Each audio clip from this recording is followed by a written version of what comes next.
I'm Maria Holt, 31 years old, a lieutenant in the United States Navy. I've faced Atlantic storms that could snap a destroyer in half, but no hurricane was ever as destructive as the man sitting across the table from me, my own father. That afternoon at the lawyer's office, my cheek was burning. It wasn't from the salt spray or the wind. It was from a backhanded slap my father delivered right in front of 40 of our closest relatives. I tasted copper.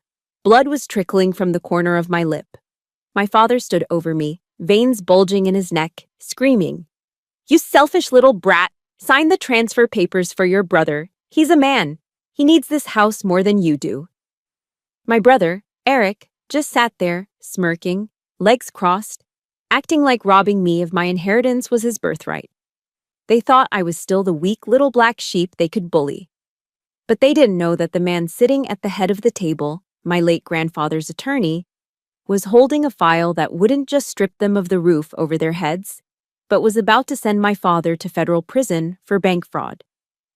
If you've ever been asked to set yourself on fire just to keep your ungrateful family warm, type "Justice" in the comments and listen to this. The conference room at Harper & Dunn was designed to intimidate. It smelled of old money, a mixture of lemon furniture polish, leather-bound law books, and the stale, recycled air of expensive air conditioning. I walked in, my heels clicking rhythmically on the hardwood floor. I was wearing my service dress white uniform, choker collar, ribbons perfectly aligned, every crease sharp enough to cut glass. It was a suit of armor I'd earned through sweat and tears. But the moment I stepped across the threshold, I felt that old, familiar, suffocating feeling. To the United States Navy, I was a lieutenant. To the people in this room, I was invisible. About 40 relatives were crammed into the room, buzzing like flies. Aunts who hadn't sent me a birthday card in a decade. Cousins who only called when they needed bail money. They all went silent as I entered. Their eyes weren't welcoming. They were calculating.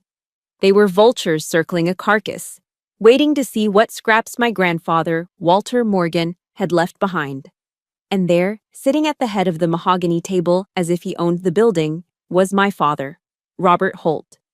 He looked like a caricature of a Westport gentleman falling from grace. He was wearing a navy blue blazer that was straining at the buttons and a pair of khakis that had seen better days. Even from 10 feet away, I could smell him. It was a nauseating blend of Old Spice cologne trying desperately to cover up the sour, oaky stench of Jim Beam bourbon. He was already drunk at 2 p.m. on a Tuesday. Next to him sat Eric, my older brother, the golden child. He was 34 years old, wearing a Ralph Lauren polo shirt that I knew he put on my dad's credit card. He didn't even look at me. He was too busy scrolling through his iPhone, looking bored, as if attending his grandfather's will reading was a massive inconvenience to his unemployed schedule. I took the only empty seat, directly across from them. Arthur Callahan, my grandfather's attorney and oldest friend, cleared his throat. He was 70 years old, with eyes like steel traps. "Shall we begin?" Arthur asked, his voice deep and gravelly. "We are here to read the last will and testament of—" "Cut the crap, Arthur," my father interrupted, slamming his hand on the table. The sudden noise made Aunt Linda jump. "We all know the drill. Dad left the house to me. Let's just sign the papers so I can get back to work." Work, I thought. Dad hadn't worked a real day in 5 years. He spent his days driving his leased Ford F-150 around town to keep up appearances. Arthur adjusted his glasses, his expression unreadable. "Robert, please sit down. I don't have time for your billable hours." Dad reached into his jacket pocket and pulled out a crumpled piece of notebook paper. He slid it across the polished table toward me. It looked like something a child had scrawled on. "Sign this, Maria," Dad commanded. He didn't ask. He ordered. I looked down. It was a handwritten note stating that I, Maria Holt, voluntarily relinquished any and all claims to the estate in favor of Eric Holt. I looked up, meeting his bloodshot eyes. "What is this?" "It's a formality," Dad sneered, his lip curling. "You're in the Navy. You have the government taking care of you. You have a cot to sleep on and a mess hall to eat in. You don't need a house in Connecticut. Eric needs it. He's a man. He has a future to build. The sexism was so casual, so practiced, it almost didn't register as an insult. It was just the air we breathed in the Holt house. Eric finally looked up from his phone and gave a small, pitiful shrug, as if to say, "What can you do? I'm just special." "I'm not signing that," I said. My voice was calm, trained by years of shouting commands over the roar of jet engines. "Grandpa wanted me here. I'm waiting for Mr. Callahan to read the will." "You selfish bitch," Dad hissed. The room went deadly silent. "After everything I've done for you, you think you're better than us because of that costume you're wearing?" "It's a uniform, Dad. And yes, I am not signing." He moved faster than I expected for a drunk man. He lunged across the corner of the table. I saw the motion, but I didn't flinch. I wouldn't give him the satisfaction. Crack! His open palm connected hard with the side of my face. The sound echoed off the wood paneling like a gunshot. The force of it knocked me sideways, my chair skidding against the floor. I tasted the hot, metallic tang of blood instantly as my lips split against my teeth. Gasps filled the room. Uncle Bob half rose from his chair but didn't move to help. Eric actually let out a short, sharp laugh. I slowly straightened my chair. I didn't touch my face. I didn't cry. I sat at attention, just like I was taught, staring straight ahead. The stinging sensation on my cheek was unbearable, but the fire in my chest was hotter. "You ungrateful little—" Dad raised his hand again, his face purple with rage. Thump! A massive legal binder hit the heavy table with the force of a gavel. The sound was so loud it stopped my father mid-swing. Arthur Callahan was standing now. He wasn't just an old lawyer anymore, he was a towering figure of judgment. He glared at my father with a look of pure, unadulterated disgust. "Sit down, Robert," Arthur said, his voice dropping to a terrifyingly low register. "Stay out of this, Arthur. She's my daughter. I'll discipline her how I see fit," Dad shouted, trying to regain his composure, adjusting his blazer. Arthur opened the blue folder in front of him. He looked at the blood on my lip, then looked directly at my father. The silence in the room was heavy, suffocating. "Mr. Holt," Arthur said, articulating every syllable with lethal precision. "I strongly suggest you keep your hands to yourself, because you just struck the actual owner of the house you're living in." The stinging sensation on my cheek began to fade into a dull, throbbing ache, but the memory it unlocked was sharper than ever. That slap wasn't an isolated incident, it was the physical punctuation mark on a sentence that had been written since I was 5 years old. Sitting there in that air-conditioned law office, staring at the man who had just struck me, I wasn't seeing the aging alcoholic in a cheap blazer. I was seeing the father who had systematically erased me from his life, one missed milestone at a time. You see, in the Holt household, there were two distinct roles. Eric was the golden child, the fragile prince who needed to be protected from the cruel world. And I was the insurance policy, the backup plan, the one who was low maintenance. It started with the birthdays. I remember my sweet 16 vividly. In Westport, turning 16 is a coronation. Girls in my grade were getting leased Jettas or lavish parties at the country club. I didn't expect a car. I knew we were house poor, living in a mansion we could barely heat. But I expected something. I came home from swim practice that day, hair wet and smelling of chlorine, to find the house dark. Mom was in the kitchen, looking exhausted. There was a store-bought sheet cake from Stop and Shop on the counter, still in the plastic container with the clearance sticker on it. Dad and Eric were in the living room watching the Patriots game. Dad didn't even look up when I walked in. He just yelled, "Maria, keep it down, it's third and long." No happy birthday, no balloons. Just a clearance cake and the flickering light of the TV. Contrast that with Eric. When Eric turned 16, despite having a GPA that started with a decimal point, Dad threw him a catered BBQ in the backyard. He invited half the neighborhood to show off.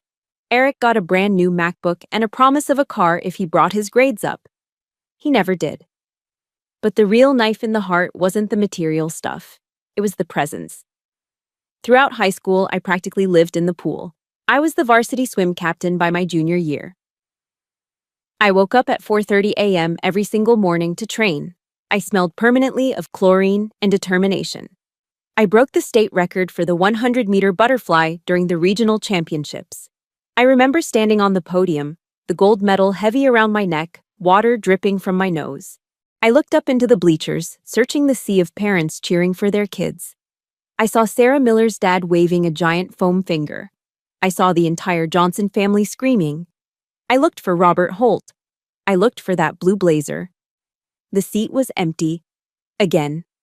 He had promised he'd be there. But later, I found out why he wasn't. He was at the principal's office. Eric had been caught smoking pot under the bleachers of the football field during gym class. It was his third strike. He was facing expulsion from the public high school. That night, the house was a war zone, but not at Eric. Dad was screaming at the school district on the phone, threatening to sue them for targeting his son. "He's a sensitive boy," Dad bellowed, pouring himself another glass of bourbon. "This public school environment is too toxic for him. He needs guidance, not punishment." The solution? Dad drained his 401k and took out a second loan to send Eric to Cheshire Academy, a private boarding school that costs $30,000 a year. I was sitting at the kitchen table, doing my AP calculus homework, trying to make myself as small as possible. I looked at my mother. She was washing dishes, her back to me, shoulders slumped. "Mom," I whispered, "I got the gold medal today." She turned around, wiping her hands on a rag. Her eyes were sad, tired, and defeated. She came over and kissed my forehead, but her words were the ones that truly scarred me. "I know, honey.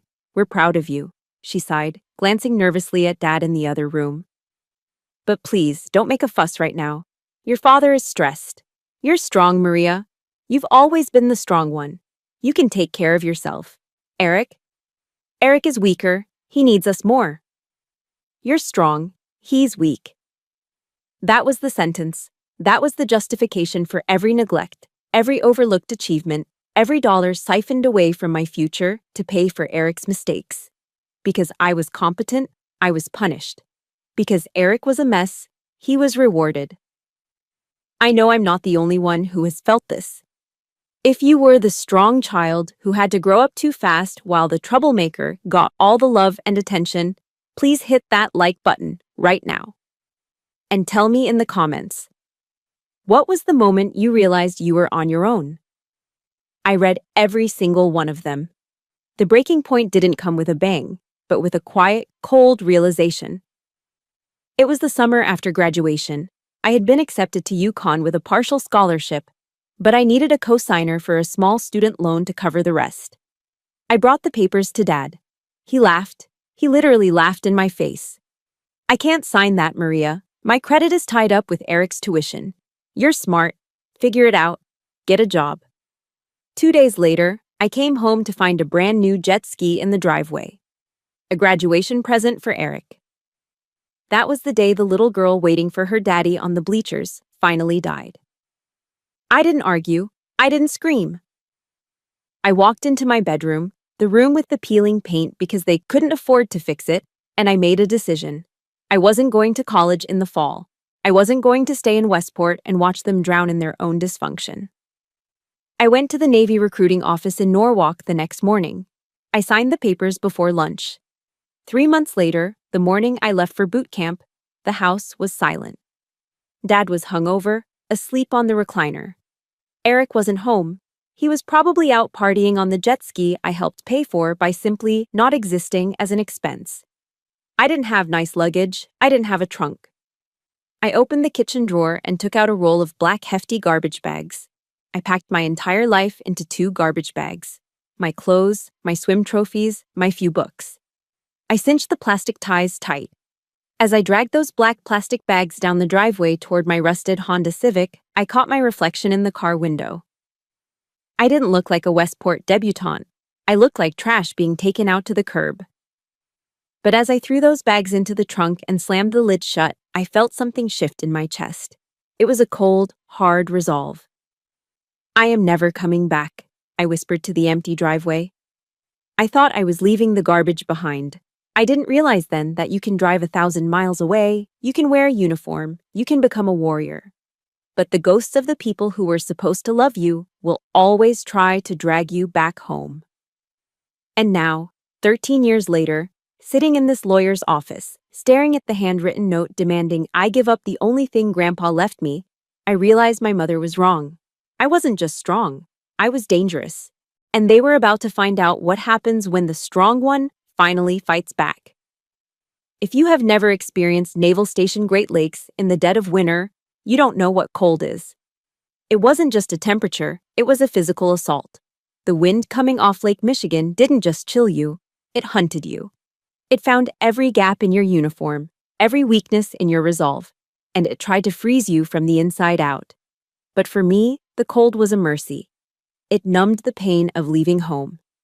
My new reality was a world of gray concrete, shouting voices, and absolute, non-negotiable discipline. My recruit division commander, a petty officer first class with a voice like a chainsaw, didn't care that my father ignored me or that my brother was the favorite. He didn't care about my feelings at all. He only cared about one thing. Could I follow orders? It started with the bed.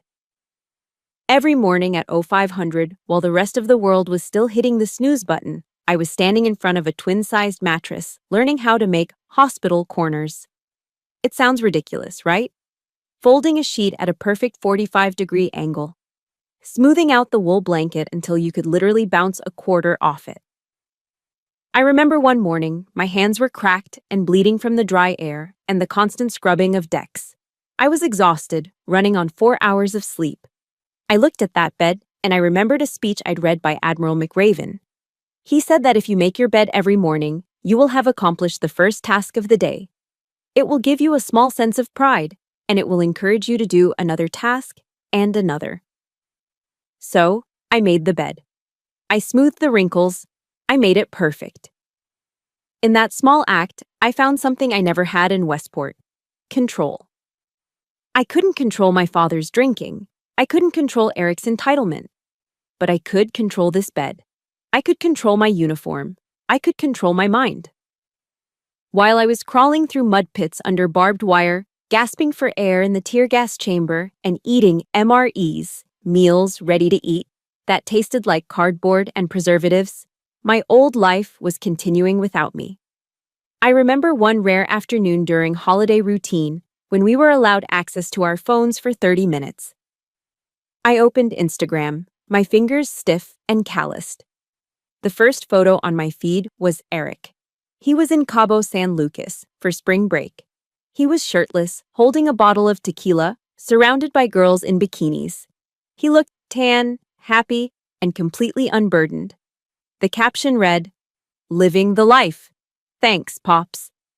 I looked down at my own dinner, a packet of Chili Mac MRE that I was heating up with a chemical reaction bag. Eric was burning through thousands of dollars of Dad's money on shots and jet skis. I was earning my paycheck, meager as it was, by learning how to keep a ship afloat during combat. The contrast made my stomach turn, but it also fueled a fire in my gut. Let him have the fun. I was building a future. 5 years went by. They weren't easy years, but they were mine. I worked my way up.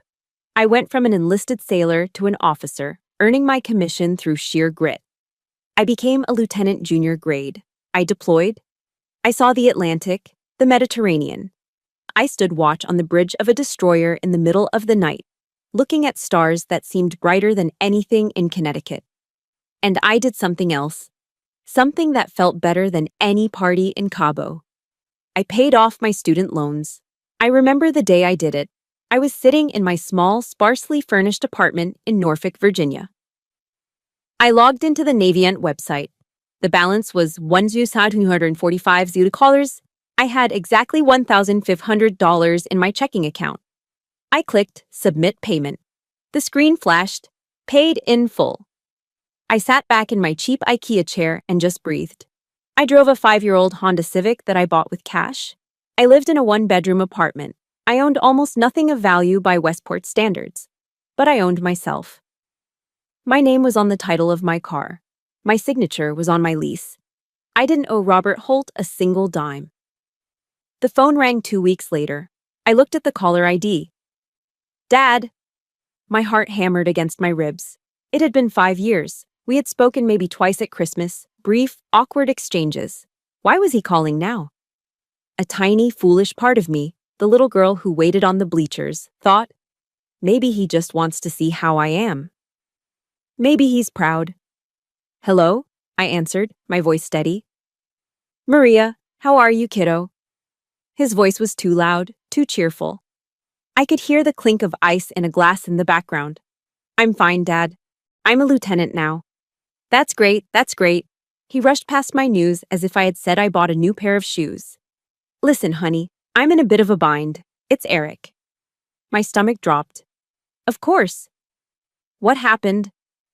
Well, you know how the economy is. He's had some bad luck. He got pulled over last night. Some overzealous cop slapped him with a DUI. It's ridiculous, really. He only had a few beers. But the lawyer says we need $5,000 for the retainer and bail, or he's going to spend the weekend in lockup. He paused. I could hear him breathing. I'm a little tapped out right now. Cash flow issues. Dad continued, his voice dropping to a conspiratorial whisper. I know the Navy pays you guys pretty well. Could you wire me the money? I'll pay you back next month, I swear. Silence stretched between Norfolk and Westport. He wasn't calling to ask if I was alive. He wasn't calling to congratulate me on my promotion.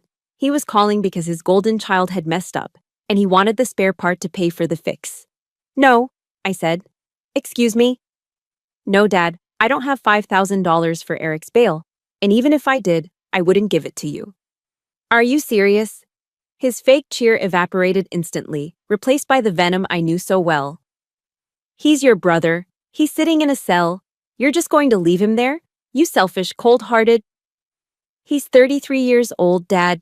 Let him sit. I hung up the phone before he could finish the curse word. My hands were shaking, not from fear, but from adrenaline. I felt like I had just cut away a heavy anchor that had been dragging me down for decades. I walked over to my metal locker, a habit from ship life that I kept in my apartment. I opened the door. Taped to the inside, right at eye level, was a small black and white photograph. It wasn't a picture of my parents. It wasn't a picture of Eric. It was a photo of an old man standing next to a 1965 Mustang, smiling with a kind of gentle strength that I missed every single day. My grandfather, Walter Morgan. He was the only one who had ever looked at me and seen a person, not a burden. He was the one who taught me that character is what you do when no one is looking. I touched the photo with my thumb. I held the line, Grandpa, I whispered to the picture. I didn't give in. I didn't know it then, but Grandpa Walter had done a lot more than just leave me with good advice. He had left me a shield. And in a few days, back in that lawyer's office, that shield was about to become a sword. The room was dead silent, save for the heavy breathing of my father, who was still standing with his hand raised, looking at the lawyer with a mixture of shock and drunken defiance. Arthur Callahan stared him down, his eyes cold behind his wire-rimmed glasses. In that suspended moment, staring at Arthur, a man who had been my grandfather's best friend since their days in the VFW hall, the sterile smell of the law office faded away. The coppery taste of blood in my mouth triggered a memory, pulling me out of that room and transporting me back to the only place I had ever felt safe. Suddenly, I wasn't 31. I was 16. I wasn't in a high-rise office. I was in a red vinyl booth at Harry's Diner on the Post Road, a greasy spoon that smelled of bacon grease, old coffee, and comfort. It was our secret ritual. Every Sunday, while Dad was sleeping off a hangover and Mom was nervously cleaning the house for the third time, I would sneak out the back door. Grandpa Walter would be waiting for me in his 1965 Mustang, the engine idling with a low, steady rumble. We wouldn't say much on the drive. Grandpa was a World War II veteran, a man who had seen the Pacific Theater and learned that words were cheap, but actions meant everything. We'd park, walk into the diner, and sit in the same booth near the back. The waitress, a woman named Dottie who had a beehive hairdo that defied gravity, would bring our order without us even asking. Black coffee for him and a slice of warm apple pie a la mode for me. I could see him now, clear as day. He was wearing his flannel shirt and suspenders, his hands weathered and spotted with age, shaking slightly as he held his coffee mug. "How are things at the asylum?" he would ask. That was his name for my parents' house. "Dad bought a new boat," I told him once, pushing my fork into the melting vanilla ice cream. "But he told Mom we can't afford to fix the furnace." Grandpa Walter didn't get angry. He didn't yell. He just took a slow sip of his coffee and shook his head, a look of profound disappointment in his eyes. "Your father," Grandpa said, his voice gravelly, "is a man who buys things he doesn't need, with money he doesn't have, to impress people he doesn't like. He thinks being a man is about what you own. He's forgot that being a man is about what you protect." He reached across the table and slid his own scoop of ice cream onto my plate. He knew I loved the ice cream more than the pie. It was a small gesture, but it screamed louder than any "I love you" my father ever failed to say. "Don't be like him, Maria," he told me, looking me dead in the eye. "You have iron in your spine. I saw you swim last week. You didn't quit when you were tired. That's worth more than any boat. Remember, money is just a tool. If you don't control it, it controls you, and right now, it controls your father." I didn't know it then, but in those quiet moments over apple pie, Grandpa wasn't just feeding me dessert. He was evaluating me. He was testing my character against my father's greed.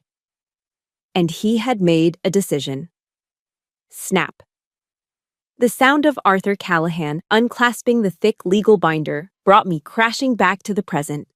The smell of bacon and coffee vanished, replaced by the stench of my father's cheap bourbon. Arthur didn't sit down. He remained standing, dominating the room. He looked at my father, then at Eric, and finally, his eyes softened just a fraction as they landed on me.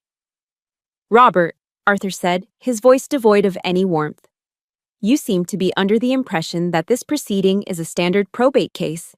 You assume that because you are Walter's only son, you are the heir apparent to his estate."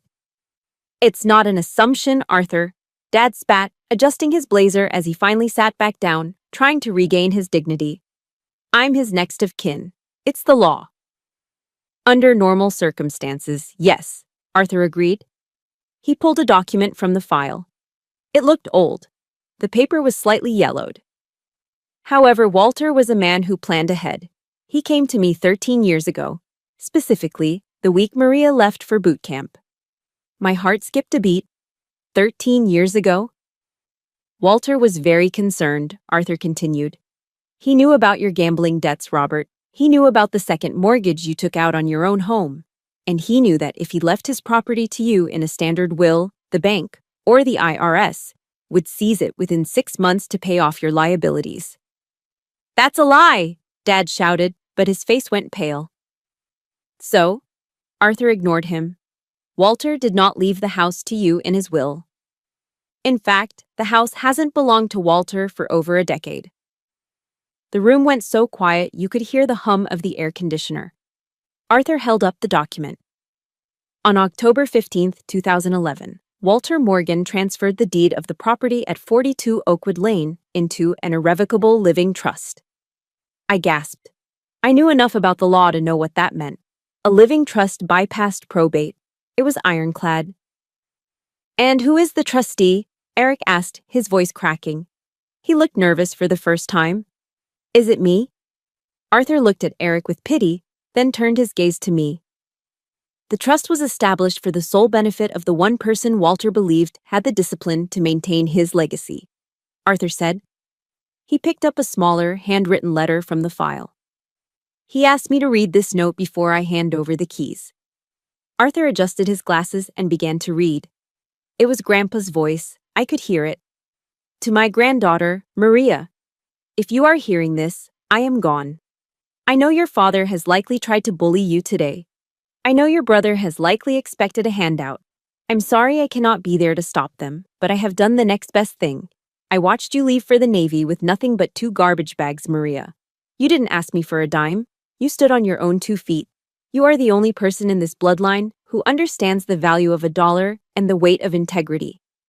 I didn't leave the house to your father because he would sell it to pay for his mistakes. I didn't leave it to Eric because he has never earned a thing in his life. The house is yours, Maria. It has been yours since the day you left. Welcome home, kiddo." Arthur lowered the letter. He looked at my father, whose mouth was hanging open, his face a mask of absolute horror. "So, Mr. Holt," Arthur said, closing the binder with a finality that shook the table. "When you just slapped Maria, you didn't assault your daughter, you assaulted the landlord, and I believe she has the right to evict you." I walked out of Harper & Dunn with a set of keys in my hand that felt heavier than a loaded pistol. Arthur offered to call the police to escort me, but I refused. This was my house now. And in the Navy, you don't ask the police to secure your ship, you do it yourself. I left my father and Eric behind, still arguing with Arthur in the conference room, and drove my battered Honda Civic straight to 42 Oakwood Lane. The drive through Westport was like driving through a magazine spread for better homes and gardens. The lawns were manicured to golf course perfection. American flags waved lazily from pristine front porches. Hydrangeas bloomed in perfectly symmetrical rows. It was a town obsessed with image, where a single dandelion was considered a moral failing. And then, I turned onto my street. You didn't need a GPS to find the Holt residence, you just had to look for the eyesore that was dragging down the property values of the entire block. The house, a colonial-style mansion that Grandpa Walter had built with pride, looked like it was suffering from a terminal illness. The white paint, once gleaming, was peeling away in long gray strips like dead skin. The shutters hung crookedly, but it was the lawn that made my stomach turn. The grass wasn't just uncut, it was a meadow. It was shin-high, choked with crabgrass and dandelions. A bright orange sticker was slapped onto the front door, a citation from the Homeowners Association, HOA, for unsightly maintenance violations. I parked in the driveway, noticing the fresh oil stains on the pavement where Dad parked his leased Ford F-150. That truck was shiny and new, costing probably $800 a month, while the house behind it was rotting.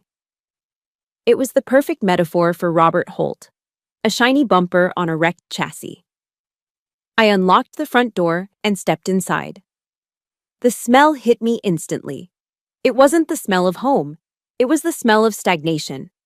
It was a thick, cloying mixture of stale beer, wet dog, even though we didn't have a dog, and that distinct, dusty odor of a house that hasn't been properly cleaned in years. "Hello," I called out, just out of habit. The house answered with silence. I walked into the living room, and my boots stuck slightly to the hardwood floor. Someone had spilled a soda weeks ago and never wiped it up. This was Eric's domain. It looked less like a living room and more like a fraternity house basement. The blackout curtains were drawn tight, blocking out the afternoon sun. Dominating the room was a massive 85-inch 4K television, brand new, likely worth $3,000. Beneath it sat the latest PlayStation and Xbox consoles, their controllers tangled in a web of wires. Surrounding this altar of technology was a graveyard of consumption. Domino's pizza boxes were stacked like Jenga towers on the coffee table. Empty cans of Monster Energy drink were scattered across the floor, some crushed, some half full and attracting ants. A laundry basket overflowed with Eric's designer clothes, Ralph Lauren, Vineyard Vines, all crumpled and stained. I looked at the chaos with a cold military detachment. This was a 34-year-old man's life. He had no job, no prospects, and no shame. He lived like a king in a castle he didn't pay for, while Dad enabled every pathetic inch of it. I didn't touch anything. I turned on my heel and headed for the one room that mattered, the study. This used to be Grandpa's sanctuary. It was where he taught me how to balance a checkbook. It smelled of pipe tobacco and old paper back then. I pushed the heavy oak door open. Dad had taken over this room, obviously. The air here was heavy with the smell of despair. The beautiful mahogany desk was buried under mountains of paper. Not organized files, but piles of unopened mail. It was the filing system of a man who is terrified of the truth.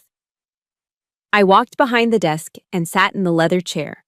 It squeaked in protest. I felt like an intruder, but then I remembered Arthur's words. "You are the landlord." I started digging. The first layer of the pile was standard junk mail. Credit card offers. Catalogs for luxury watches Dad couldn't afford. The second layer was darker. Past due notices, Verizon, Eversource Electric, the water company. All of them had angry red stamps on them. Dad was months behind on utilities. But as I dug deeper, reaching the bottom of the drawer where he had shoved the things he really didn't want to see, my blood ran cold. I found a thick envelope from First National Bank. It had been opened, crumbled, and smoothed back out. I pulled out the letter. The header was in bold, terrifying font. Notice of default and intent to foreclose. I scanned the document, my military training kicking in, looking for the data points. Borrower, Robert Holt. Property, 42 Oakwood Lane. Loan type, HELOC, Home Equity Line of Credit. Outstanding balance, $845,000. I froze. I reread the number. $845,000. Confusion washed over me, followed quickly by a sharp pang of suspicion. Wait, I whispered to the empty room. This doesn't make sense. Arthur had just told me that the house was in an irrevocable trust. That meant Grandpa owned it through the trust, not Dad. To take out a home equity line of credit, you have to own the equity. You have to be on the deed. How could my father borrow nearly $1 million against a house that legally didn't belong to him? I scrambled through the papers, looking for the loan application. I found a copy of the deed attached to the loan documents. My eyes widened. There, at the bottom of the deed transfer, was a signature. Walter Morgan. The date on the signature was 2 years after Grandpa died. My breath hitched in my throat. The realization hit me with the force of a physical blow. Dad hadn't just been irresponsible. He hadn't just been lazy. He had forged a dead man's signature. He had committed federal bank fraud to turn Grandpa's legacy into a personal ATM for his booze and Eric's toys. Outside, the gravel crunched. I heard the distinctive roar of a Ford F-150 engine aggressively revving in the driveway. A car door slammed shut. Then, another. "Where is she?" I heard Dad's voice screaming from the front yard, slurring and enraged. "Where is that ungrateful little traitor?" I looked down at the paperwork in my hand, the evidence of a felony that would put my father in prison for 20 years. I didn't feel fear anymore. I stood up, smoothing the front of my white uniform. I picked up the stack of papers. The inspection was over. It was time for the court-martial. The front door slammed shut downstairs with enough force to shake the floorboards beneath my feet. "Maria!" My father's voice roared from the foyer, a slurred, guttural sound that echoed up the staircase. "Get down here. I'm not done with you." I checked my watch. Based on the heaviness of his footsteps and the stumbling rhythm, I estimated I had less than 2 minutes before he made it up the stairs. 2 minutes. In the Navy, you can launch a counteroffensive in less time than that. I ignored his shouting. I sat in Grandpa's leather chair, my heart rate steady, my eyes locked on the stack of papers in front of me. The document in my hand wasn't just a bill. It was a crime scene. It was a loan application for a home equity line of credit, HELOC, from First National Bank, dated June 14, 2019. I stared at the date. June 2019. My grandfather, Walter Morgan, died in February 2017. I flipped to the signature page. There, on the line marked Owner Borrower, was a signature, Walter Morgan. It was a forgery. And it wasn't even a good one. The handwriting was shaky, mimicking Grandpa's old-fashioned cursive, but I recognized the heavy, aggressive pen strokes. It was Dad's hand. He had walked into a bank 2 years after his own father's funeral and pretended Grandpa was still alive to secure a loan. He must have forged a power of attorney or bribed a notary public. In the state of Connecticut, that's not just fraud. That's identity theft and grand larceny. "He didn't just break the rules," I whispered, my finger tracing the fake signature. "He broke the law." I flipped to the transaction history. If Dad had borrowed nearly $850,000 against the house, where did the money go? The house was falling apart. The roof was leaking. The money certainly wasn't spent on maintenance. I followed the money trail. It was sickening. October 2019, wire transfer, $85,000, BMW of Ridgefield. That was Eric's M3, the one he accidentally wrapped around a telephone pole 3 months later. Dad had told everyone insurance covered it. That was a lie. He bought it cash with Grandpa's equity. November 2019 through present, cash withdrawals, Mohegan Sun Casino. The entries were repetitive and escalating. $5,000. $10,000. One weekend in July showed a withdrawal of $50,000. My father wasn't just a casual gambler, he was a whale. He was hemorrhaging money at the blackjack tables, betting away the legacy Grandpa spent 50 years building. Monthly recurring payment, American Express, $12,400. I looked at the reference number. It was linked to a platinum card. The supplementary card holder, Eric Holt. My brother was living a six-figure lifestyle, dinners in New York City, bottle service at clubs, designer clothes, and he was paying for it with the walls of this house. I felt a cold fury rising in my chest, different from the anger I felt earlier. This was clarity. They hadn't just been mean to me, they were criminals. They were parasites who had hollowed out this family from the inside. If I called the FBI right now, Robert Holt wouldn't just be evicted. He would be facing federal charges. Wire fraud alone carries a sentence of up to 20 years. The realization hit me hard. I wasn't just holding a file, I was holding the button to a nuclear option. I could destroy him. I could send my own father to a federal penitentiary where he'd trade his Ralph Lauren blazers for an orange jumpsuit. I know I'm not the only one who has discovered a betrayal like this. It's a terrible feeling when you realize the people who are supposed to protect you are actually the ones stealing from you. If you believe that fraud is unforgivable, especially when it's family, please hit that like button right now. And tell me in the comments, if you found this evidence against your father, would you call the police? Type yes or no. Thump, thump, thump. The footsteps were in the hallway now, heavy, angry. Don't go in there, Dad, she's crazy. That was Eric's voice, high-pitched and whining, close behind him. Shut up, Eric. This is my house. I'll do what I want. The doorknob to the study rattled violently. It was locked. I had turned the latch the moment I walked in. Open this door, Maria, Dad screamed, pounding on the heavy oak wood. Open it or I'll kick it down. I stood up slowly. I didn't rush. I picked up the HELOC application, the bank statements, and the foreclosure notice. I aligned them perfectly in my hand. I took a deep breath.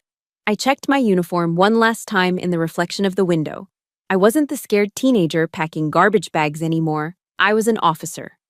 And I was about to confront a hostile insurgent. I said, open it. Bam! The door splintered near the lock. He kicked it again. With a loud crack, the frame gave way, and the door swung open, banging against the bookshelf. Robert Holt stood in the doorway, breathing heavily. His face was a mask of red, sweaty rage. His tie was loosened, his hair disheveled. He looked like a man on the edge of a cliff, though he didn't know it yet. Eric peeked out from behind him, looking terrified, his eyes darting around the room to see what I had touched. Who do you think you are? Dad snarled, stepping into the room, his fists clenched at his sides. You think you can just walk in here and lock me out of my own office? You think that piece of paper Arthur read means anything? I am the man of this house. He took a menacing step toward me, raising his finger to point in my face. You are going to sign that deed transfer, Maria. Right now. Or so help me God, I will. You'll what? I interrupted. My voice was dangerously low. You'll hit me again. You'll forge my signature like you forged Grandpa's. Dad froze mid-step. His mouth opened, but no sound came out. Eric went pale. What did you say? I lifted the file in my hand, holding it up like a weapon. I turned the page so the fake signature was facing them. I know everything, Dad, I said, my eyes locking onto his. I know about the HELOC. I know about the $800,000. I know about the casino runs to Mohegan Sun. And I know you committed federal bank fraud to get it. The color drained from my father's face so fast it looked like he was having a stroke. His arrogance evaporated, replaced instantly by the terrified look of a criminal who realizes the cops have arrived. he stammered, his hands shaking. That's not. Arthur calls this a dispute over a will, I said, stepping forward, forcing him to take a step back. But the FBI, they call this a felony. I tossed the file onto the desk. It landed with a heavy thud between us. So, I said, crossing my arms, let's talk about who is really leaving this house today. The air in the room was electric, charged with 30 years of unsaid words and suppressed anger. My father stared at the file on the desk, his face cycling through shades of purple I had never seen before. For a moment, I thought he might actually have a heart attack. But Robert Holt wasn't the type to go out quietly. He was a cornered animal, and cornered animals bite. You think you're so smart, he spat, his voice trembling with a dangerous mix of humiliation and rage. You come back here with your fancy uniform and your high and mighty attitude, checking my books like you're the IRS? I'm checking the books because you stole the house, Dad, I replied, my voice steady, my posture relaxed but ready. I didn't steal anything. I raised you. I put food on your table, he screamed, spit flying from his mouth. And this is how you repay me? By threatening me with jail? He took another step forward. I didn't move. Give me those papers, Maria. No. That one word snapped the last thread of his control. With a roar that sounded more like a growl, he lunged at me. His hand was raised, aiming for my face again, just like at the law office. He wanted to slap the defiance out of me. He wanted to put the little girl back in her place. But the little girl wasn't home. My body moved before my brain even processed the threat. It was muscle memory, drilled into me on the mats at Quantico and the humid gyms of Norfolk. As his arm swung down, I didn't flinch. I stepped inside his guard, intercepting his wrist with my left hand while my right hand clamped down on his elbow. It was a basic joint manipulation technique from the Marine Corps Martial Arts Program, IMCMAPE. Simple, efficient, brutal if necessary. I twisted his wrist outward while driving his elbow upward. The mechanics of the human body are non-negotiable. His center of gravity collapsed. He let out a yelp of pain as I spun him around and slammed him chest first onto the mahogany desk, right on top of the pile of fraudulent loan documents. Ow! My arm! You're breaking my arm! He shrieked, his face pressed against the foreclosure notice. I held him there, applying just enough pressure to keep him immobilized. I leaned down, my mouth inches from his ear. I am not a 16-year-old girl anymore, Robert, I whispered, my voice cold as ice. And I am not a punching bag. If you ever try to touch me again, I won't just hold you down. Do you understand? I released him and shoved him backward. He stumbled, catching himself on the bookshelf, rubbing his wrist, looking at me with wide, terrified eyes. He had never seen me like this. He realized for the first time in his life that he was physically outmatched. You assaulted him! Eric yelled from the corner. He had been cowering by the door, but now that the physical danger was over, he found his courage. I'm calling the cops. You're crazy, Maria. You're a psycho. I turned my gaze to Eric, my brother, the 34-year-old toddler. Go ahead, Eric, I said, pointing to the phone on the desk. Call the police, please. I'm sure they'd love to hear about the BMW you bought with a dead man's money. Eric froze, his mouth opened and closed like a fish out of water. I walked over to the desk and grabbed the stack of American Express statements I had separated earlier. You want to talk about rights? You want to talk about what's fair? I threw the stack of papers at him. The sheets fluttered through the air like snow, hitting him in the chest and scattering across the dirty floor. Look at them, Eric, I commanded. Look at your lifestyle. Bottle service at Marquis, dinners at Nobu, weekends in the Hamptons, $12,000 a month. Eric looked down at the papers at his feet, his face flushing red. Dad said he had it covered, Eric stammered, his voice taking on that whining tone I hated. He said it was an investment in my networking. He stole it. I stepped closer to him, backing him against the wall. He stole Grandpa's identity to pay for your delusions of grandeur. You aren't networking, you see, Eric. You're unemployed. You're a parasite. The word hung in the air. Parasite. I'm not. Eric started to protest, tears welling up in his eyes. Yes, you are. I cut him off. You have sucked this family dry.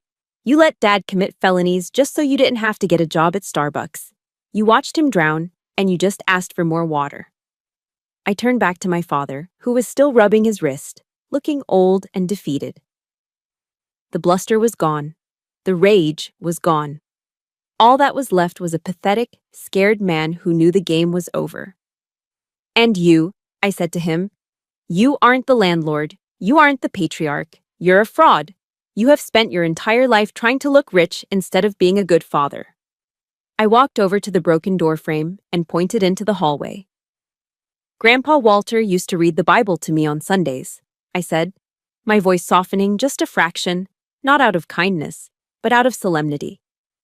Do you remember his favorite verse, Dad? Galatians 6:7. My father looked at the floor, refusing to meet my eyes.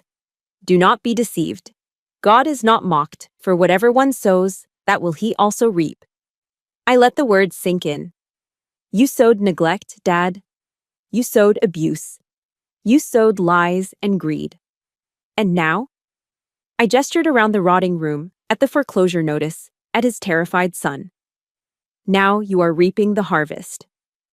Maria, please, Dad whispered, his voice cracking. We have nowhere to go. The credit cards are maxed out. They'll take the truck next week. That sounds like a you problem, I said. Not a me problem. I checked my watch. It is 4:30 p.m. I am the trustee of the Walter Morgan estate. I am revoking your permission to occupy this property, effective immediately. You can't do that, Eric squeaked. I can, I said, pulling my phone out of my pocket. I can have the sheriff here in 10 minutes to remove trespassers. And while he's here, I can hand him this file on the bank fraud. I held up the phone. Your choice, leave on your own feet or leave in handcuffs. The silence lasted for 5 seconds, but it felt like an hour. Then, without a word, my father pushed himself off the bookshelf. He didn't look at Eric. He didn't look at me. He just walked out of the room, his shoulders slumped, a broken man. Eric looked at me, then at the scattered papers, then at his father's retreating back. You're a bitch, Maria, he muttered, grabbing his car keys. Maybe, I said, watching him scurry out the door. But I'm a bitch with a house, and you're just a guest who overstayed his welcome. Get out, right now. Silence is heavy. But the silence that followed my threat to call the FBI was crushing. It had physical weight. It pressed down on the shoulders of the two men in front of me, bending them until they snapped. My father, Robert Holt, stood in the center of his ruined study. The red rage that had fueled him moments ago had drained away, leaving behind a complexion the color of old ash. He looked at the phone in my hand as if it were a loaded gun pointed at his chest. He knew I wasn't bluffing. That was the terrifying part for him. He knew that the daughter he had dismissed as soft had been forged in steel by the United States Navy. If I said I would make the call, I would make the call. Maria, he whispered. The word came out like a rasping cough. You wouldn't. Try me, I said, my thumb hovering over the screen. Bank fraud, wire fraud, identity theft. You forged a dead veteran's signature to fund a gambling addiction. Do you know what the sentencing guidelines are for that amount of money? You're looking at 10 years, Dad. Minimum. You won't be going to a nice, club-fed, white-collar resort. You'll be in federal prison. I took a step forward. And the neighbors? Oh, they'll see it all. I won't let you sneak out the back. When the agents come, they'll park right out front. Mrs. Higgins next door will see you in handcuffs. That was the dagger. For a narcissist like my father, prison was scary, but public humiliation was fatal. His knees actually gave out. It wasn't theatrical. It was a total mechanical failure of his body. He stumbled back and collapsed, not into a chair, but onto the dusty hardwood floor. He slumped against the filing cabinet, his legs splayed out in front of him. And then, Robert Holt, the man who terrified me for my entire childhood, began to cry. It wasn't a dignified weep. It was an ugly, heaving sob. Snot ran from his nose. He clutched his chest. I can't go to jail, he blubbered, wiping his face with his sleeve. I'm 62 years old. I have high blood pressure. They'll kill me in there. Maria, please. I'm your father. I looked down at him. I waited for an apology. I waited for him to say, I'm sorry I stole from you. I'm sorry I hit you. But it never came. He was crying for himself. He was mourning his reputation, his comfort, his freedom. He wasn't sorry he did it. He was sorry he got caught. You should have thought about your blood pressure before you drove to Mohegan Sun with Grandpa's equity, I said coldly.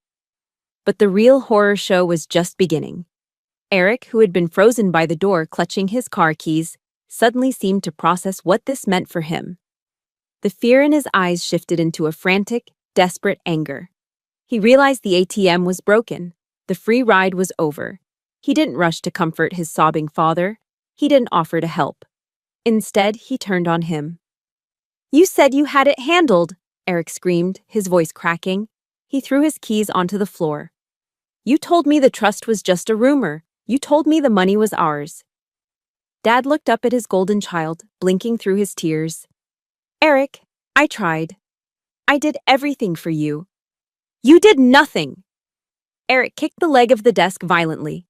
You're a liar. You let me buy that car. You let me rack up the Amex. And now what? Now I'm supposed to go to jail too, because of you?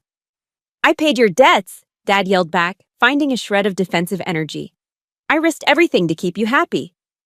You risked it because you're a loser who couldn't earn his own money. Eric spat the words out like poison. God, you're pathetic. Look at you, crying on the floor like a baby. No wonder Mom was always miserable. I stood there, motionless, witnessing a scene that felt almost Shakespearean in its tragedy. The two villains of my life were tearing each other apart. The golden child was devouring the king. It was the ultimate betrayal, yet it was completely predictable. My father had raised Eric to be selfish, entitled, and lacking in empathy. He had created a monster who believed the world owed him everything. And now, that monster was feeding on its creator. Eric, Dad whimpered, reaching a hand out toward his son. Don't say that. We're a team. We aren't a team, Eric sneered, stepping back from his father's outstretched hand as if it were contagious. I have to look out for myself now. I'm not going down for your fraud. Eric turned to me, his eyes wild. Maria, listen. I didn't sign anything. I didn't know about the forgery. It was all him.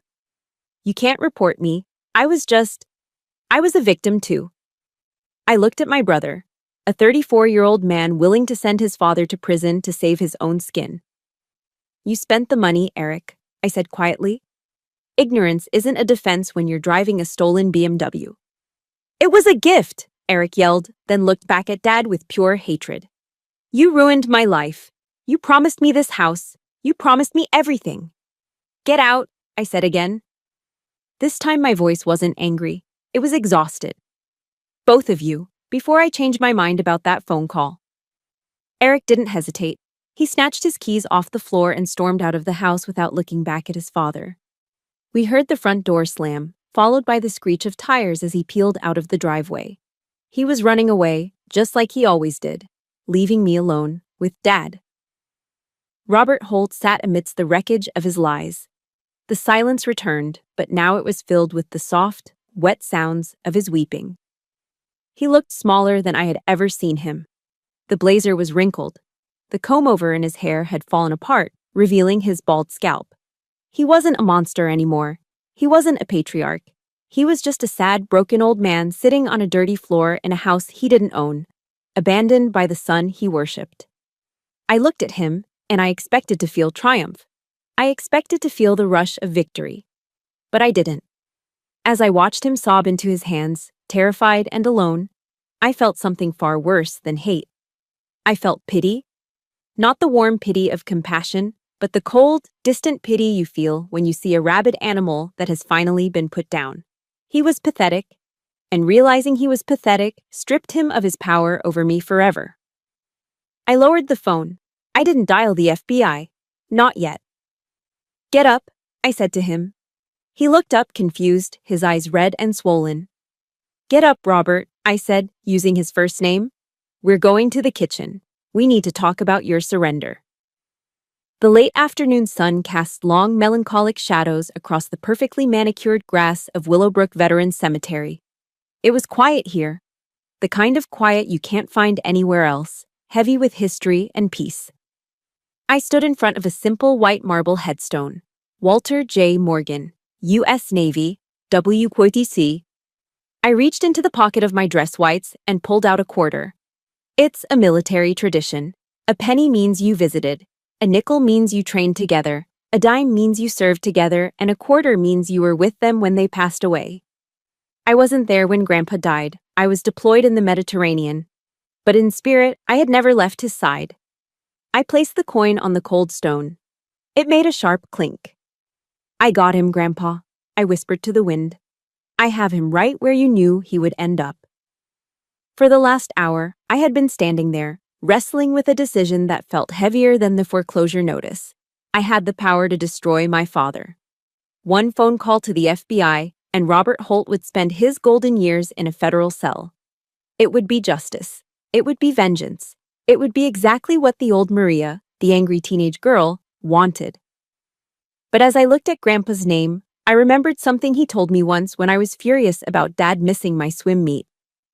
Maria, he had said, puffing on his pipe, strength isn't about how hard you can hit. It's about how much you can lift. Sometimes the heaviest thing you have to lift is someone who has fallen. I thought about the Bible verse that had been echoing in my head. Psalm 27:10. When my father and my mother forsake me, then the Lord will take me up. I had been forsaken, I had been abandoned, but I had also been lifted up by the Navy, by Grandpa, by my own resilience. I didn't need to destroy my father to prove I was strong. I was already strong. Destroying him wouldn't fix the house. It wouldn't heal the past. It would just leave me with a ghost in a cage. I took a deep breath, inhaling the scent of damp earth and pine. I knew what I had to do. It wasn't forgiveness, not yet. It was something harder. It was discipline. I drove back to 42 Oakwood Lane. The sun was setting, painting the rotting house in a deceptively warm orange glow. I walked into the kitchen. My father was sitting at the scratched wooden table. He hadn't moved. He wasn't drinking. He looked small, deflated, like a balloon that had lost its helium. He looked up when I entered, terror flashing in his eyes. He was waiting for the sirens. I sat down opposite him. I didn't yell. I didn't threaten. I placed a single sheet of paper on the table. It wasn't a police report. It was a handwritten contract I had drafted in the car. I'm not calling the FBI, Dad, I said quietly. His shoulders slumped and a sob escaped his throat. Oh, thank God. Maria, thank you. I promise. I'll... Stop. I cut him off, raising a hand. I'm not calling them yet. This isn't a pardon, Robert. It's a parole agreement. He wiped his eyes, looking confused.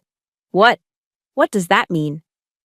It means you aren't going to prison, but you are effectively under house arrest. My house, my rules. I tapped the paper. Item 1, I began, my voice carrying the authority of an officer briefing a subordinate. You are selling the Ford F-150. Tomorrow. You can't afford the lease, and you don't need a truck to drive to the liquor store. You will use the proceeds to pay off the immediate interest on the HELOC, so the bank doesn't take the house next week. Dad nodded frantically. Okay, yes, I can do that. Item 2, I continued. The master bedroom is no longer yours. That is the owner's suite. Since I am the owner, I will decide what to do with it. You are moving your things into the downstairs guest room. It's smaller, but it's warm. It's more than you deserve. He flinched, his pride taking a hit, but he didn't argue. Item 3, I said, leaning in. You need a job. A job? He blinked. Maria, I'm 62. I haven't worked in. I don't care, I said. You have hands, you have feet. Walmart is hiring greeters. Home Depot needs stalkers. You are going to get a minimum wage job, and every single paycheck will be garnished by me to pay back the equity you stole from this estate. But what will people say? He whispered, the old vanity creeping back in. They'll say you're an honest man trying to fix his mistakes, I countered. Or they can say you're a felon in federal prison. Pick one. He lowered his head. I'll get a job. Good, I sat back. And finally, Eric. Dad looked up, hope flickering in his eyes. Can he come back? He has nowhere to go, Maria. He's sleeping in his car. No, I said. The word was absolute. But he's your brother. He can't survive out there. He can't survive because you never let him, I said, my voice softening with sad realization. You crippled him, Dad. You gave him everything he wanted and nothing he needed. If I let him back in this house, he will never grow up. He will just eat us alive until there is nothing left. He'll hate us, Dad said, tears streaming down his face again. He already hates us, I replied. Let him hate us. Maybe that hate will fuel him to finally get a job. Eric is banned from this property. If he shows up, I call the police for trespassing. Do we have an agreement? I slid a pen across the table. My father looked at the pen. He looked at the contract that stripped him of his luxury truck, his bedroom, his pride, and his favorite son. He looked at the daughter he had slapped just hours ago, the daughter who was now the only thing standing between him and a cage. He picked up the pen. His hand shook, his knuckles white. He signed his name. Robert Holt. It wasn't a signature of power. It was a signature of surrender. Thank you, he whispered, not looking at me. Don't thank me, I said, standing up and taking the paper. Make your bed tomorrow morning. That's how you thank me. I walked out of the kitchen, leaving him alone with the hum of the refrigerator. Outside, the first dry leaf of autumn drifted down from the oak tree, scratching against the window. Summer was ending. The heat was breaking. I looked at the calendar on the wall. November was coming. Thanksgiving was coming. And for the first time in 30 years, I wasn't dreading it. I had torn the house down to its foundation, and now, brick by brick, I was going to rebuild it. If you live in New England, you know that the air changes in late November. The humidity of summer vanishes, replaced by a crisp, biting chill that smells of wood smoke and dried leaves. It's a season that forces you to seek warmth, not just from a furnace, but from the people around you. 3 months had passed since the showdown in the study. 3 months since the treaty of the kitchen table. I stood on the front porch of 42 Oakwood Lane, holding a mug of hot apple cider. The house didn't look like a foreclosure waiting to happen anymore. The peeling paint had been scraped and primed. The knee-high jungle of crabgrass was gone, replaced by a lawn that had been raked clean of autumn leaves. It wasn't perfect. The shutters still needed a fresh coat of black paint. But it looked cared for. It looked respected. Inside, the house smelled the way a home is supposed to smell on the fourth Thursday of November. It was a rich, savory symphony of roasting turkey, sage stuffing, caramelized onions, and the sweet, spicy scent of pumpkin pie. I walked back inside, wiping my boots on the mat. The TV in the living room was on low volume, broadcasting the Lions game, a Thanksgiving tradition that was as reliable as the sunrise. But the room itself was different. The mountains of pizza boxes were gone. The blackout curtains were open, letting in the pale afternoon light. And in the kitchen, standing over the oven with a pair of oven mitts, was my father. Robert Holt looked different. The navy blue blazer with the gold buttons was gone, likely sold at a consignment shop in Fairfield. He was wearing a simple flannel shirt tucked into a pair of Levi's that were a little loose around the waist. He had lost weight. He looked tired, yes. There were dark circles under his eyes, but he also looked solid. Hey, he said, pulling the 20-pound bird out of the oven. Steam billowed up, fogging his glasses. Check the temperature on this for me, will you? My eyes aren't what they used to be. Sure, Dad, I said, grabbing the meat thermometer. My back is killing me, he groaned. But there was a strange note of pride in his voice. We had a double truck shipment at the store yesterday, Black Friday prep. I hauled 50 cases of flat-screen TVs before lunch.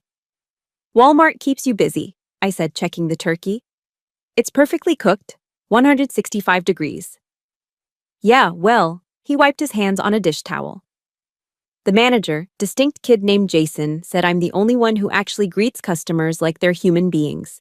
Might make me a shift lead next month. It's an extra $1.50 an hour. I looked at him. 3 months ago, this man thought manual labor was beneath him. He thought an hourly wage was an insult. Now, he was bragging about a potential promotion at Walmart. He was working 40 hours a week, standing on concrete floors, earning his keep. He paid me rent every Friday, cash, to cover his share of the utilities and the debt he owed the estate. It wasn't a lot of money, but it was honest money. "Let's eat," I said. We sat at the dining room table. It wasn't set with the fancy china. We didn't need to impress anyone today. Just simple plates, the turkey, a bowl of mashed potatoes, and a can of jellied cranberry sauce because that was the only kind Dad liked. Dad picked up the carving knife. His hands, once soft and manicured, were rough now. He sliced the meat with a focus I hadn't seen in years. He poured us both a glass of iced tea. He had been sober for 88 days. "Maria," he said, putting the knife down. He didn't look at his food. He looked at me. His eyes were clear, free of the glassy haze of bourbon. "Yeah, Dad." "I want to say grace," he said. We bowed our heads. "Lord," he began, his voice raspy. "Thank you for this food. Thank you for this roof." He paused, swallowing hard. "And thank you for my daughter. Thank you for giving her the strength to stop me when I couldn't stop myself. I'm sorry, Maria, for everything. For the lost years. For the fraud. For not being the father you deserved." The silence that followed wasn't heavy like it used to be. It was peaceful. "Thank you, Dad," I whispered. "I forgive you." And I meant it. I didn't forget, but I forgave. Because looking at him now, I realized that my grandfather was right. People can change, but sometimes they need to hit the ground hard enough to break the shell they've built around themselves. Just then, headlights swept across the dining room window. I stood up and walked to the window. A battered, 10-year-old Toyota Corolla was pulling into the driveway. It had a dent in the rear bumper, and the muffler was hanging a little low. It was an ugly car. But the man stepping out of it wasn't the golden child in a Ralph Lauren polo. Eric was wearing a gray mechanic's jumpsuit with a patch that said Mike's Auto Body on the chest. His hands were stained with grease that no amount of scrubbing could fully remove, the mark of a working man. He looked thinner, too. The softness in his face was gone, replaced by a leaner, hungrier look. He reached into the back seat and pulled out a white bakery box. "He came," Dad said, standing behind me, his voice trembling slightly. "I told him he could come for dinner," I said, watching my brother walk up the path. "On one condition. He had to drive a car he paid for, wearing clothes he bought, bringing food he purchased with his own money."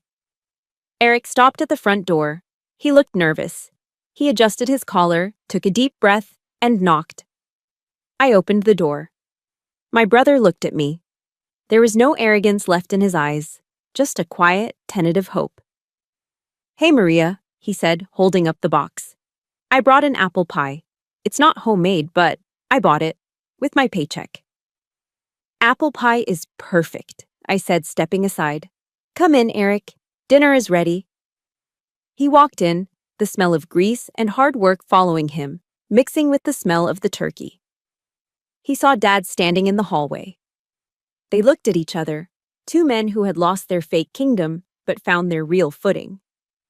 "Hey, Dad," Eric said softly. "I like the flannel." "Hey, son," Dad smiled, a genuine, crinkly-eyed smile. "I like the jumpsuit. Suits you." As I watched them walk into the dining room together, talking about Eric's new job fixing transmissions, I felt a warmth spread through my chest that had nothing to do with the heating system. I walked over to the mantel above the fireplace. There, in the center, was the framed photo of Grandpa Walter standing next to his Mustang. I touched the frame one last time. For years, I thought the inheritance was the house. I thought the legacy was the $14 million in assets the lawyer had mentioned. But I was wrong. The money was just paper. The house was just wood and stone. The real inheritance was this moment. It was the ability to take a broken, toxic mess and forge it into something real. It was the lesson that love isn't about enabling people to be weak.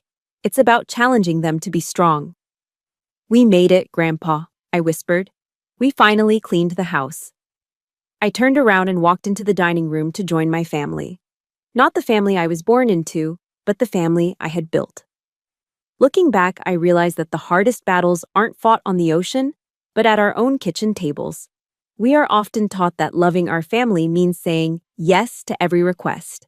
But I learned that true love is brave enough to say no. By cutting off the financial lifeline, I didn't hurt my father and brother. I gave them back their dignity. If you are enabling a loved one's bad behavior out of guilt, remember this. You aren't helping them swim, you are just prolonging the drowning. The greatest inheritance isn't the check you leave behind, it is the character you build in the people you love. I know my story had a redemption arc, but I also know many of you are still in the trenches, fighting to set boundaries with toxic family members. I want to hear your voice.